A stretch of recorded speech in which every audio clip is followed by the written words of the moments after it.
जय जगन्नाथ, हरे Krishna, Radhe Radhe. Welcome to Nandu's tutorial. आप सभी लोगों को नंदुस ट्यूटोरियल की ओर से ढेर सारा प्यार। आशा करता हूँ दोस्तों आप सब लोग स्वस्थ, मस्त और ज़बरदस्त होंगे और अपने पढ़ाई, अपना और अपने परिवार का अच्छे से ख्याल रख रहे होंगे। तो मैं हूँ नंदू, आप सभी का बंधु। आज लेके आया हूँ आपके लिए एक वीडियो जिसमें कि आपके साथ में शेयर करने वाला हूँ जितने भी इम्पोर्टेंट आर्टिकल्स वगैरह हैं जो भी करंट अफेयर्स में सारा का सारा चीज़ इम्पोर्टेंट नहीं होता है दोस्तों। ये बात समझने में मुझे 2 साल लगा, ठीक है। मैं पिछले 5 साल से प्रिपरेशन कर रहा हूँ, 5 ईयर्स, 5 साल से प्रिपेयर हो रहा हूँ मैं। और मेरे को ये बात पता चला कि जितना भी करंट अफेयर्स है उसमें सारा का सारा चीज़ इम्पोर्टेंट नहीं होता है और हमें डेली करंट अफेयर्स नहीं पढ़ना चाहिए, ठीक है। हाँ, सही सही सुन रहे हो दोस्तों। डेली करंट अफेयर्स पढ़ने से अच्छा है, वो एक हैबिट डेवलप होता है, लेकिन एंड ऑफ द डे आपको एग्ज़ाम के टाइम पे इम्पोर्टेंट अपडेट्स वगैरह जो भी है उससे आपको रूबरू रहना चाहिए, उसके बारे में आपको इन्फॉर्मेशन पता होना चाहिए। जो इम्पोर्टेंट चीज़ है, हर एक चीज़ जो न्यूज़पेपर में आता है वो आपके लिए इम्पोर्टेंट नहीं होता है दोस्तों, ठीक है। तो मैं सिर्फ वो इम्पोर्टेंट आर्टिकल्स जो 90% मैं श्योरिटी के साथ बोल सकता हूँ बिकॉज ऑफ माई एक्सपीरियंस कि ये आर्टिकल आपके प्री में या फिर मेंस में, तो आपके प्री में या फिर आपके मेंस में वो आएंगे ही आएंगे, वो हेल्पफुल होंगे। तो उसी टाइप का आर्टिकल्स वगैरह जिससे कि आप डायरेक्ट नोट्स बना सकते हैं, खुद आप अपने नोट्स को अपडेट कर सकते हैं और यूज कर सकते हैं, ठीक है दोस्तों। तो उस टाइप का आर्टिकल्स वगैरह मैं यहाँ पे लेके आने वाला हूँ दोस्तों आपके यहाँ। तो यहाँ पे मैं जो डिस्कस करने वाला हूँ आपके साथ, यहाँ पे जो अभी हाल ही में पार्लियामेंट का जो सेशन चल रहा है उसमें अमित शाह जी ने 3 बिल लेके आए हैं जो कि देश भी मतलब देश को एक पॉजिटिव डायरेक्शन में बदलने के ट्रांसफॉर्मेटिव अप्रोच को लेके ये बिल्स वगैरह लाया गया है फॉर गिविंग ग्रेटर जस्टिस दोस्तों, ठीक है दोस्तों। तो जैसे कि आप देख सकते हैं 3 बिल इंट्रोड्यूस हुआ है लोकसभा में, ठीक है दोस्तों। हमारा जो पुराने ज़माने का जो इंडियन पिनल कोड था 1860 का, उसको रिप्लेस करके भारतीय न्याय संहिता कर दिया गया है दोस्तों, भारतीय न्याय संहिता। और जो कोड ऑफ क्रिमिनल प्रोसीजर था जो 1973 का, उसको रिप्लेस करके भारतीय नागरिक सुरक्षा संहिता। ये सब एक बार में याद नहीं होता है दोस्तों, इसीलिए ये बहुत ही इम्पोर्टेंट है। आप इसका नोट्स भी बनाइए और मैं जितने बार बोल रहा हूँ उसको आप भी जहाँ पे भी बैठे हैं उसको एक एक बार दोहराइए। इससे क्या होगा, आप धीरे धीरे आप याद कर सकते हैं दोस्तों।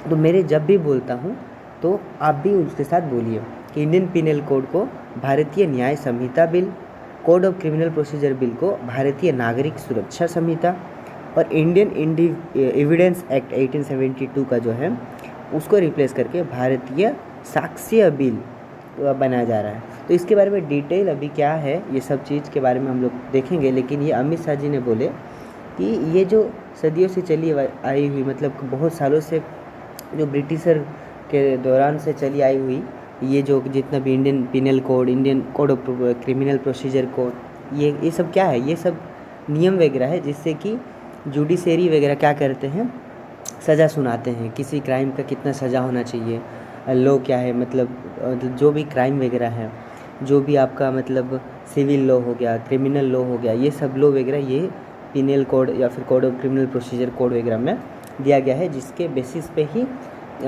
जुडिशरी जो है हाई कोर्ट या फिर सुप्रीम कोर्ट वो अपना फैसला सुनाते हैं। तो अमित शाह जी वही बोले कि ये जो कंट्री का इतना पुराने ज़माने का जो क्रिमिनल जस्टिस सिस्टम है जो कि ब्रिटिश के दौरान बना था उसको रिप्लेस कर देंगे और ये जो बिल हम लेके आए हैं वो ट्रांसफॉर्म कर देगा क्रिमिनल जस्टिस सिस्टम को। और ये बिल एम करता है ना कि पनिशमेंट देने के लिए बट टू प्रोवाइड जस्टिस, मतलब यही चिकनी चुपड़ी बातें हैं जो अमित शाह जी बोले हैं, ठीक है दोस्तों। तो इसको अभी अच्छे से हम लोग डिस्कस करने वाले हैं दोस्तों। तो सबसे पहले दोस्तों स्टार्ट करते हैं एक मोटिवेशनल कोट्स के साथ। Silence is the best answer to someone who does not value your words. आपकी अगर कहीं भी अगर कदर नहीं हो रही है, मतलब कहीं पे भी, तो वहाँ पे आपको क्या करना है, बस साइलेंस बना के रखिए, बस साइलेंस एक बहुत ही पावरफुल वेपन है, उसको अच्छी तरीके से इस्तेमाल कीजिए। देखिए एक टाइम आएगा जब आपके पास जो सक्सेस मिल जाएगा ना, तब वही लोग जो आपका बात जो वैल्यू नहीं कर रहे थे वो वैल्यू आपका मतलब बातों पे वो वज़न देना शुरू कर देते हैं दोस्तों। और एक इम्पोर्टेंट अपडेट देना चाहता हूँ दोस्तों, जिन जिन लोगों को एक्चुअली सीरियसली यूपीएससी एस्पिरेंट्स वगैरह हैं, तो डेफिनेटली मैं अभी एक नया सीरीज़ लेके आया हूँ, जिसमें कि सब्जेक्ट वाइज मैं पूरा का पूरा मेंस का previous year question with solution with answer पूरा डिकोड कर रहा हूँ दोस्तों। तो वर्ल्ड हिस्ट्री का मैंने तो अपलोड कर दिया है, अब धीरे धीरे मैं पोस्ट इंडिपेंडेंस हिस्ट्री, फिर धीरे धीरे एग्रीकल्चर जहाँ से कि आप देख सकते हैं 80 मार्क्स आ रहे हैं, ये सब धीरे धीरे मैं आपके साथ पूरा क्वेश्चन प्रीवियस ईयर क्वेश्चन पूरा उठाऊंगा 2013 से लेकर 2022 तक, और हर क्वेश्चन का आंसर्स वगैरह भी क्या होना चाहिए वो भी डिस्कस करूँगा, और क्या हमारा अप्रोच होना चाहिए, किस डायरेक्शन में अप्रोच होना चाहिए, उस चीज़ के बारे में भी मैं आपसे डिस्कस करूँगा। तो जो नहीं देखे हैं वो वीडियो वर्ल्ड हिस्ट्री का previous year question paper with answers मैंने डिस्कस कर दिया, आप देख सकते हैं।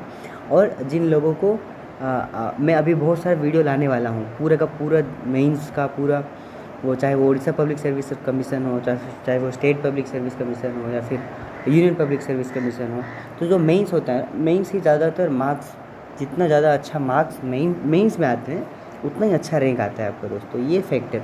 इसीलिए आपको आंसर राइटिंग पे फोकस करना चाहिए, और आंसर राइटिंग से पहले आपको क्या करना चाहिए, सिलेबस को पूरा अच्छे से देख लीजिए, और सिलेबस के बाद आपको करना क्या है, सिलेबस देखने के बाद आपको जितना भी प्रीवियस ईयर क्वेश्चन है वही उसको एनालिसिस करना है कि किस टाइप का क्वेश्चन आ रहा है, कहाँ पे हमको काम करना चाहिए, कैसा रोड मैप होना चाहिए, किस डायरेक्शन में आंसर राइटिंग करना चाहिए, वो प्रीवियस ईयर क्वेश्चन से पता चलता है, और जो कि मैं आपको previous year question with answer analysis करवाऊंगा दोस्तों, ठीक है। इसलिए स्टे ट्यून विद अस दोस्तों, और सपोर्ट कीजिए, जो लाइक नहीं किए हैं लाइक कर दीजिए वीडियो को, या फिर अगर डिसलाइक अगर करना चाहते हैं तो डिसलाइक कर दीजिए, कमेंट करके फीडबैक दीजिए, क्योंकि ये लाइक शेयर और सब्सक्राइब जो करेंगे ना, तो ये यूट्यूब के हाथ आँख कान है, जो कि रिकमेंड करेंगे इस वीडियो को दूसरे को भी, ठीक है। तो यूट्यूब को पता चलता है, आप ही के जो फीडबैक है वो आपके फीडबैक से यूट्यूब को पता चलता है, और हमें भी थोड़ा सा सपोर्ट मिलता है और इंस्पिरेशन मिलता है कि हम आपके लिए ऐसे वीडियोस वगैरह बनाएं। थैंक्स दोस्तों। अब चलिए स्टार्ट करते हैं आज का जो मेन आर्टिकल है। तो जल्दी से फटाक से पेन और कॉपी निकाल के बैठ जाइए, अपना नोट्स बनाने के लिए तैयार हो जाइए, क्योंकि ये आर्टिकल बहुत ही इंपॉर्टेंट और शानदार डिस्कशन होने वाला है दोस्तों। इसके लास्ट में आपको एक क्वेश्चन भी दिया जाएगा, जिसको कि आप प्रैक्टिस करके अच्छे से याद भी कर सकते हैं। तो चलिए स्टार्ट करते हैं अपने डिस्कशन को। तो आज का जो आर्टिकल मैं आपसे डिस्कस करने वाला हूँ वो UPSC prelims GS paper 2 government policies में आपको डेफिनेटली मेंस में इसका है कोई ना कोई एक एंगल मिल जाएगा आपको क्वेश्चन, इवन प्री में भी इसका क्वेश्चन बन जाएगा दोस्तों। तो हाल ही में क्या हुआ है, हाल ही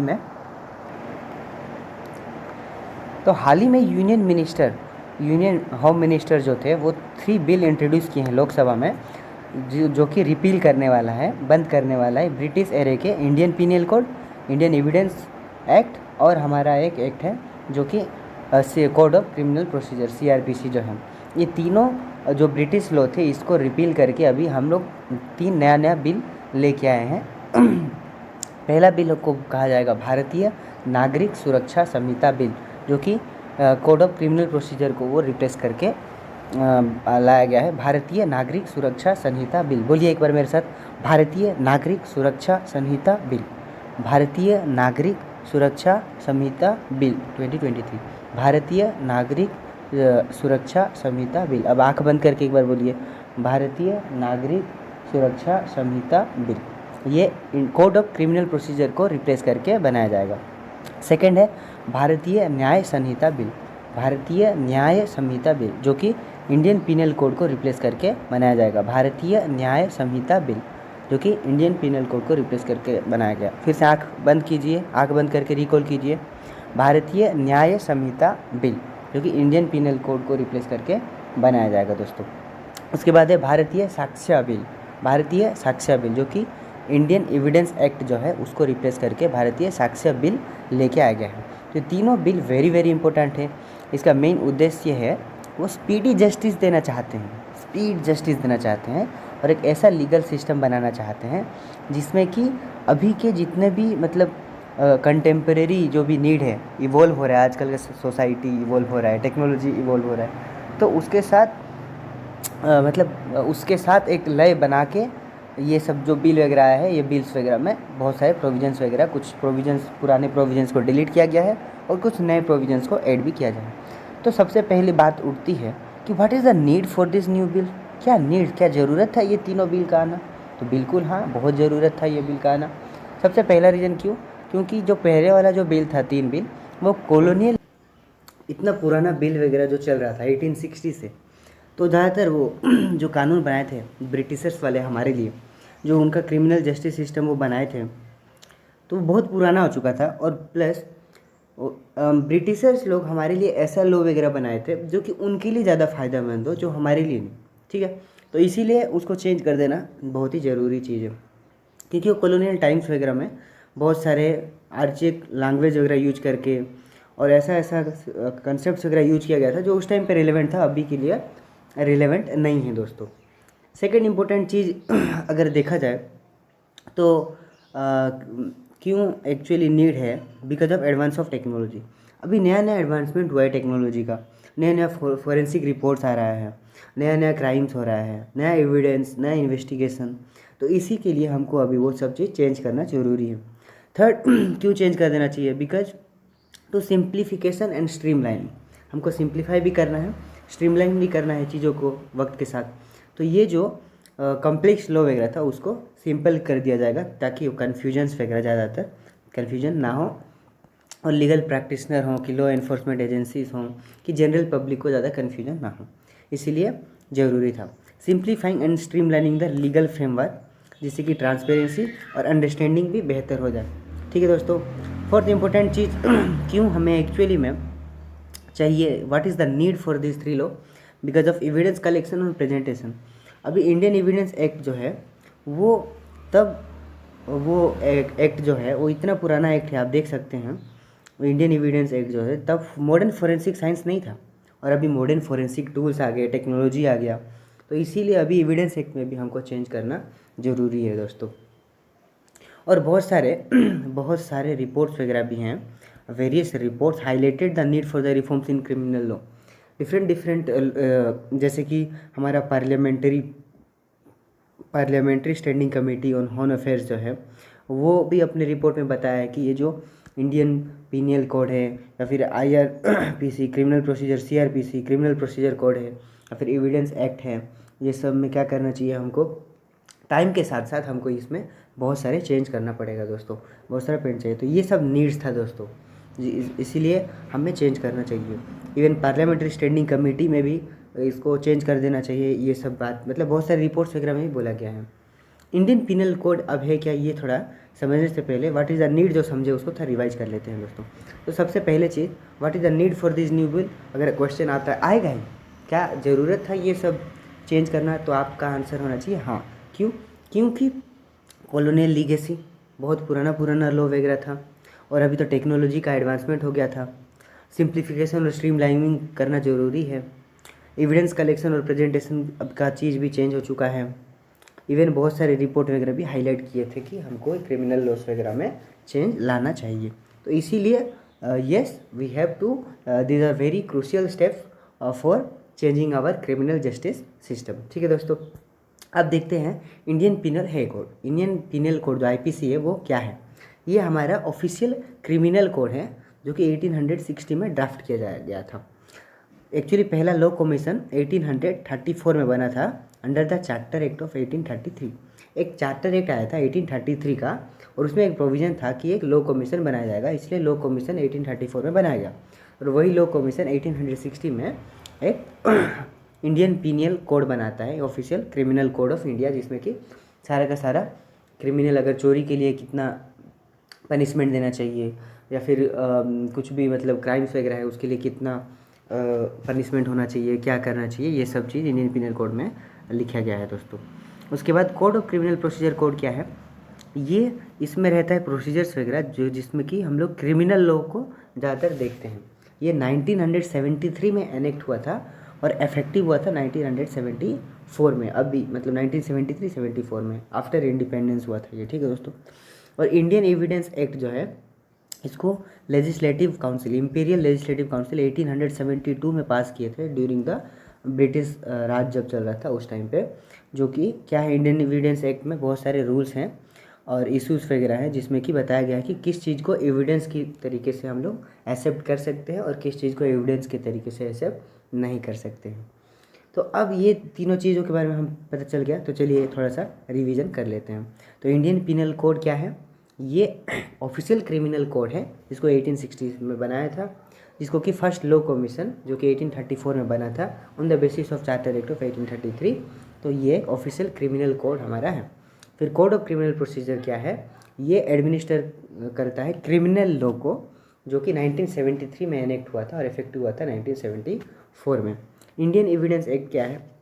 ये ओरिजिनली पास हुआ था by imperial British legislative council 1872 में ड्यूरिंग द ब्रिटिश राज 1872 में। और ये करता क्या है? इसमें बहुत सारे रूल्स है और इशूज़ वगैरह हैं जिसमें कि बताया गया है कि किस एविडेंस को हम लोग मतलब एक्सेप्ट करेंगे और किस एविडेंस को नहीं।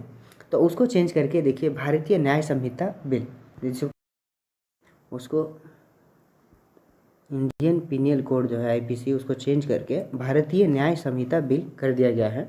इसका फीचर्स क्या क्या है ये अभी थोड़ा सा देखते हैं दोस्तों। तो भारतीय न्याय संहिता बिल में जो फीचर्स है, सबसे पहला फीचर में कि इसमें डेफिनेशन दिया गया है प्रॉपर टेररिज्म का और सेपरेटिज्म का और आर्म्ड रिबेलियन, जो कि हमेशा कंटेस्टेड इशू हुआ करता था अभी के ज़माने में, अभी भी चल रहा है। अभी भी टेररिज्म को अच्छे से डिफाइन नहीं किया गया है, सेपरेटिज्म को और आर्म्ड रिबेलियन को इसको अच्छे से डिफाइन किया गया है। सीडिशन जो था पहले, सीडिशन का जो एक्ट था किसी पे भी लगा दिया जाता था, तो उसको अभी रिपील कर दिया गया है, मतलब बंद कर दिया गया है। कैपिटल पनिशमेंट की मैक्सिमम पनिशमेंट, अगर मॉब लीचिंग में अगर कुछ हो रहा है तो कैपिटल पनिशमेंट दिया जाएगा वहाँ पे, ऐसे बोला गया है इस भारतीय न्याय संहिता बिल में।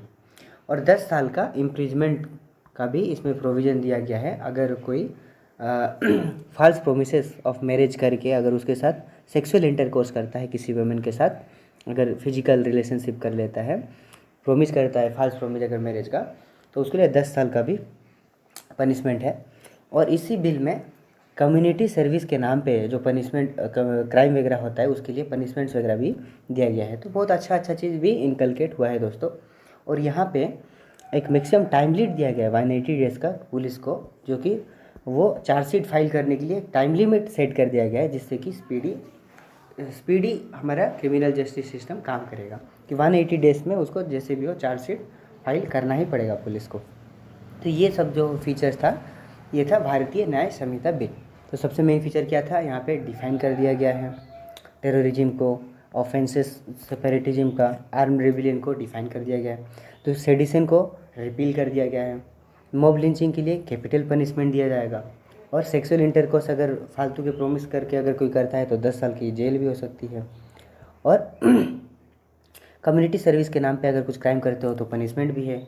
और चार्जशीट फाइल करने के लिए 180 डेज़ का टाइम लिमिट भी दिया गया है दोस्तों।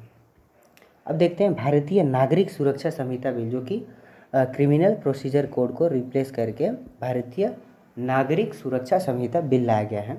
और इसमें क्या मेन फीचर्स क्या है दोस्तों? इसमें मेन फीचर है कि इसमें टेक्नोलॉजी का यूज करके ट्रायल्स वगैरह होगा, अपील्स होगा और रिकॉर्डिंग डिस्पोजिशंस वगैरह होगा, मतलब टेक्नोलॉजी का अच्छा इस्तेमाल किया जाएगा। और यहाँ पे पुलिस अगर कोई सा भी मतलब पुलिस हमेशा जो कंप्लेंट का जो स्टेटस है उसको 90 डेज़ में वो मैंडेटरीली उसको विक्टिम को या फिर कोई भी जो भी कंप्लेंट अगर रजिस्टर करवाया है उसको 90 डेज़ के अंदर उसका क्या उसका स्टेटस है उस कंप्लेंट का, उसको 90 डेज़ के अंदर पुलिस को मैंडेटरीली उसको इन्फॉर्म करना पड़ेगा। तो कितना अच्छा चीज़ है ये, एक बहुत ही बढ़िया चीज़ है। दूसरा चीज़ क्या है? तीसरा चीज़, किसी को भी अरेस्ट करने से पहले deputy superintendent of police DSP का अप्रूवल लेना पड़ेगा, स्पेशली उन ऑफेंस के लिए जो कि लेस देन 3 इयर्स सज़ा मिलता है और 60 साल से अगर ज़्यादा के हैं तो डीएसपी का अप्रूवल लेके ही आपको क्या करना पड़ेगा, अरेस्ट वरेस्ट अगर किसी को करना है तो करना पड़ेगा। तो फिर इसी का इनडिस्क्रिमिनेट अरेस्ट किसी को भी नहीं किया जा सकता है। नेक्स्ट क्या है कि पुलिस को हमेशा कंसल्ट करना पड़ेगा विक्टिम को, अगर किसी भी केस को वो विड्रॉ कर रहा है जिसमें कि 7 साल से ज़्यादा की सज़ा मिल सकती है, अगर उस केस को अगर पुलिस क्या करते हैं कभी कभी विड्रॉ कर देते हैं और विक्टिम को पता भी नहीं होता। तो अगर विड्रॉ करना है तो पहले विक्टिम को कंसल्ट करना पड़ेगा, उसी के बाद पुलिस उसको विथड्रॉ कर सकता है दोस्तों। तो बहुत ही अच्छा फीचर्स वगैरह है दोस्तों, और ये सब इंपॉर्टेंट है। आप मेंस में एक क्वेश्चन आ सकता है, आपको लिखना पड़ेगा दोस्तों ये सब। इसको रिवाइज जितना करेंगे उतने अच्छे से याद रहेगा। इसे मेरे साथ ही अच्छे से सुनिए और रिवाइज कीजिए। इसमें और एक फीचर्स है कि इसमें जो क्रिमिनल्स हैं उसको अलाउ किया जाएगा कि आप मतलब थोड़ी देर के लिए एस्केप भी हो सकते हैं, अगर कोर्ट वगैरह में फिर ये सब सेंटेंस देने में अगर टाइम है तो आप थोड़ा सा भी एस्केप कर सकते हैं, कुछ टाइम उनको मिल सकता है। कि नहीं तो ऐसे रहता है कि ट्रायल हुआ नहीं और सालों पे साल बीते जा रहे हैं, ट्रायल होते जा रहा है और उसको जेल में बंद कर दिए हैं, तो वो नहीं होगा आपसे, ठीक है दोस्तों। और मजिस्ट्रेट को एम्पायर किया जा रहा है कि वो इलेक्ट्रॉनिक रिकॉर्ड्स जो भी है, जो भी ऑफेंसेस हो रहा है जो बेस्ड ऑन इलेक्ट्रॉनिक रिकॉर्ड्स वगैरह को भी यूज वो कर सकते हैं, और ईमेल्स, एसएमएस, व्हाट्सएप मैसेज को भी वो अपने जुरिडिक्शन में ले सकते हैं। और एक फीचर्स है कि जो मर्सी पटिशन है डेथ सेंटेंस में, वो 30 डे के अंदर गवर्नर को फाइल करनी चाहिए या फिर 60 डे में प्रेसिडेंट को। अगर ये डे के अंदर में अगर आप फाइल नहीं किए हैं तो वो मतलब आप नहीं कर सकते हैं। और प्रेसिडेंट का एक बार डिसीजन अगर आ गया तो आप उसको बाद में फर्दर अपील नहीं कर सकते हैं उसके डिसीजन के ऊपर। तो ये जो था हमारा भारतीय नागरिक सुरक्षा संहिता बिल का कुछ फीचर था, जिसमें कि टेक्नोलॉजी का अच्छे से इस्तेमाल किया जाएगा। पुलिस को कंप्लेन जो भी है उसको मैंडेटरीली इन्फॉर्म करना पड़ेगा 90 डेज़ के अंदर में। और इसमें क्या है, किसी को भी अरेस्ट करने से पहले अगर 3 साल से ज़्यादा का ऑफेंस नहीं है तो डीएसपी का अप्रूवल लेना पड़ेगा। और अगर पुलिस खुद से ही अगर विड्रॉ करना चाहता है केस को तो वो विक्टिम को पहले कंसल्ट करना पड़ेगा। इवन क्रिमिनल्स को अलाउ किया जाएगा कि वो थोड़ा सा टाइम ले सकते हैं, अगर उनका ट्रायल नहीं आया है, कोर्ट वगैरह नहीं हो रहा है ठीक से, कोर्ट प्रोसीडिंग्स अगर में टाइम लग रहा है तो। और मजिस्ट्रेट को भी एम्पावर किया जा रहा है कि वो इलेक्ट्रॉनिक रिकॉर्ड्स वगैरह या एसएमएस, व्हाट्सएप मैसेजेस का भी यूज़ कर सकें। और मर्सी पिटीशन जो है डेथ सेंटेंस में जो कि दिया जाता है, वो मर्सी पिटीशंस वगैरह और उसको भी, और प्रेसिडेंट्स के डिसीजन आने के बाद कुछ भी अपील नहीं किया जा सकता है उसके डिसीजन के अगेंस्ट में। अब देखते हैं भारतीय संक्षेप बिल, जो कि इंडियन एविडेंस एक्ट जो है, इंडियन एविडेंस एक्ट उसको रिप्लेस करके भारतीय संक्षेप बिल बनाया गया है। इसका फीचर्स क्या है, जो इलेक्ट्रॉनिक एविडेंस आजकल ज़्यादातर यूज हो रहा है उसको मतलब वो जो इन्फॉर्मेशन है उसको पहले डिफाइन किया गया है कि क्या है इलेक्ट्रॉनिक एविडेंस वगैरह, उसका डेफिनेशन एक अच्छा वाला दिया गया है।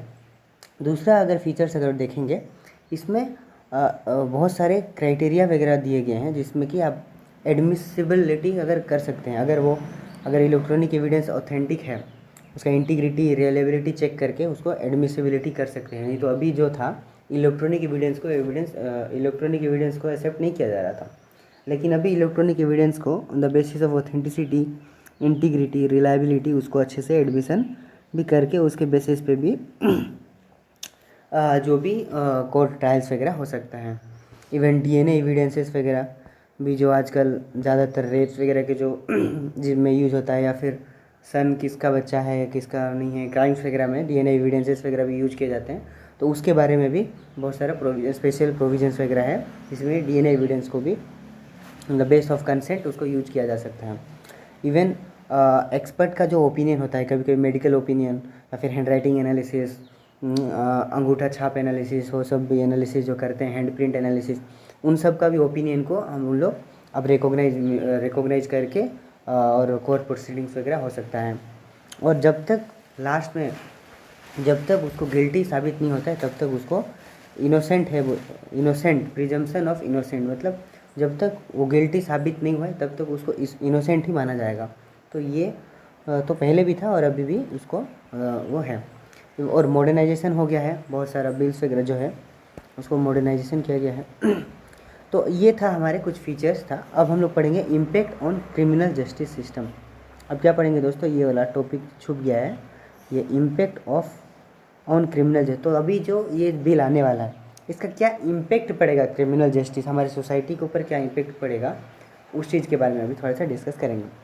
तो सबसे पहला इम्पैक्ट के बारे में अगर बात करें तो ये बिल की वजह से मॉडर्नाइजेशन हो जाएगा। आप देख सकते हैं ये बिल की वजह से क्या होने वाला है, मॉडर्नाइजेशन हो जाएगा। The bill signifies a transition from colonial era law, जो कॉलोनियल एरा का जो लॉ वगैरह था, लेकिन अब वो जो भी सोसाइटी में इवॉल्विंग प्रॉब्लम्स चैलेंजेस हैं उसके हिसाब से कानून वगैरह आ जाएगा। फास्टर ट्रायल्स वगैरह होना शुरू हो जाएंगे, फास्टिंग हो जाएगा, मतलब फास्टर हो जाएगा, क्योंकि टाइम लिमिट सेट हो गया है चार्जशीट फाइल करने का, जिसमें कि पूरा फिक्स टाइम लिमिट एक बताया गया। तो अभी क्या है, फिक्स टाइम लिमिट्स वगैरह सेट हो गया है चार्जशीट फाइल करने के लिए। जो कि 180 डेज़ का टाइम लिमिट सेट कर दिया गया है। और इसी टाइम लिमिट में चार्जशीट वगैरह फाइल करना है, प्रोसिक्यूशन करना है, तो क्या हो जाएगा, फास्टर ट्रायल मैकेनिज्म जो है बहुत ही फास्ट हो जाएगा, स्पीडी डिलीवरी ऑफ जस्टिस मिलना शुरू हो जाएगा। और एक इम्पैक्ट क्या पड़ेगा, मॉडर्न हो जाएगा। पहला चीज़ तो मॉडर्न हो जाएगा, सिंप्लीफाइड हो जाएगा, स्ट्रीमलाइन हो जाएगा और फास्टर जस्टिस मिलना शुरू हो जाएगा। और एविडेंस इंटीग्रिटी हो जाएगा, क्योंकि एविडेंस एक्ट में बहुत सारा चेंज वगैरह हुआ है जिससे कि एविडेंस का इंटीग्रिटी हो जाएगा। जो मैंडेटरी वीडियोग्राफी की हुआ जो सर्च और सीजर का, कभी भी सर्च करेंगे या फिर सीजर किया जाएगा पुलिस द्वारा, तो वो वीडियोग्राफी करेंगे जिसके वजह से वो झूठा मतलब कुछ भी टेम्परिंग वगैरह उसमें नहीं हो सकता है, जिससे कि उसका इंटीग्रिटी इंटैक्ट रहेगा एविडेंस का। और विक्टिम्स का भी एम्पावरमेंट होगा, क्योंकि अगर केस को विड्रॉ करना है तो पुलिस को क्या करना पड़ेगा, विक्टिम के साथ मिलके कंसल्ट करना पड़ेगा अगर उसको विड्रॉ करना है तो विक्टिम्स का भी एम्पावरमेंट हो जाएगा। तो कितना अच्छा चीज़ है, अकाउंटेबिलिटी हो जाएगा और स्ट्रीमलाइनिंग भी हो जाएगा, क्योंकि अकाउंटेबिलिटी बढ़ जाएगा। क्योंकि आजकल जो जिस टाइप का चेंजेस वगैरह लाया गया है उसमें क्या है, किसी को भी आर्बिट्रेरीली अरेस्ट नहीं किया जा सकता। चार्जशीट के लिए टाइम पूरा दिया गया है, पुलिस को चार्जशीट फाइल करना है तो इतने दिन में कर देना है, इतना दिन में उसको मैंडेटरीली इन्फॉर्म करना है कि कंप्लेंट का स्टेटस वगैरह क्या है। तो ये सब क्या है आपका इम्पैक्ट बनेगा। तो क्या होगा, मॉडर्नाइजेशन, ट्रायल फास्टर हो जाएगा, एविडेंस का इंटीग्रिटी आ जाएगा, विक्टिम्स का एम्पावरमेंट हो जाएगा और अकाउंटेबिलिटी और स्ट्रीमलाइनिंग भी हो जाएगा दोस्तों। तो आशा करता हूँ आपको ये वीडियो बहुत ही अच्छा लगा होगा, और अगर अच्छा लगा हो तो प्लीज़ लाइक कीजिए, शेयर कीजिए, सब्सक्राइब कीजिए, एंड थैंक्स फॉर वॉचिंग।